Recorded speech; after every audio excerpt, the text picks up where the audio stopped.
আমরা প্রথম থেকেই বলে আসছিলাম জাতীয় নাগরিক পার্টির পক্ষ থেকে যে বিচার, সংস্কার এবং নির্বাচন এই সরকারের এই তিনটি প্রধান কর্তব্য।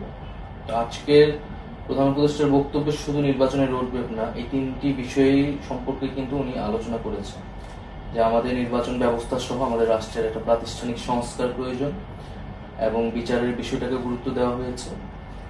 যদিও আমরা লাস্ট যখন কথা বলেছিলাম প্রধান উপদেষ্টার সাথে, যখন আমরা আলোচনায় সর্বদলীয় বৈঠকে আমরা বলেছিলাম যে জুলাই সনদ ঘোষণার পরেই যাতে নির্বাচনের তারিখ বা মাসটা ঘোষণা করা হয়।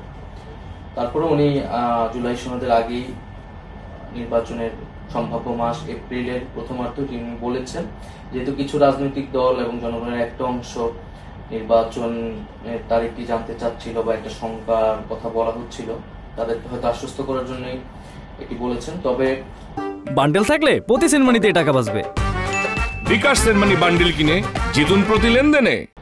এই গণ অভ্যুত্থান এবং জনগণের বৃহত্তর অংশকে আশ্বস্ত করার জন্য আসলে জুলাই সনদ যেটা, সেটি অতীব জরুরি।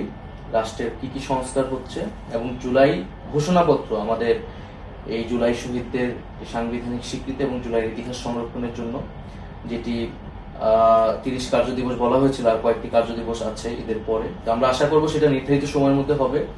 এবং উনি আজকের বক্তব্য যেটা বলেছেন যে জুলাই মাসের মধ্যে জুলাই ঘোষণাপত্র আসবে।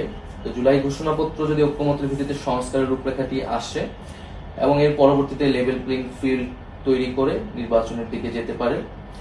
আমাদের যে এপ্রিল মাস বলেছেন, আমাদের নির্বাচনের তারিখ নিয়ে আমরা এর আগেও বলেছি, আমাদের জুলাই যদি সংস্কার এবং বিচার প্রক্রিয়াটা নিশ্চিত হয় এবং তার রোডম্যাপটা তৈরি থাকে, তাহলে নির্বাচন ডিসেম্বর থেকে জুন যে কোনো সময়ের মধ্যেই হতে পারে। সেটা এপ্রিল উনি বলেছেন, সেটা এপ্রিলও হতে পারে।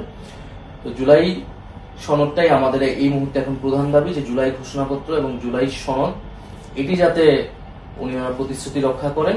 আর নির্বাচনের যেহেতু তারিখটি মাসটি ঘোষণা করা হয়েছে, ফলে সেটার জন্য আমরা নির্বাচন কমিশন পুনর্গঠনের কথা বলেছি, যে লেভেল প্লেইং ফিল্ডের জন্য এই নির্বাচন কমিশন দিয়ে সেটি সম্ভব না। তাহলে সেই প্রক্রিয়াগুলো যাতে দ্রুত শুরু হয়, এটা আমাদের আহ্বান থাকবে সরকারের প্রতি। একটি বিষয় যেরকমটি আমরা শুনছিলাম যে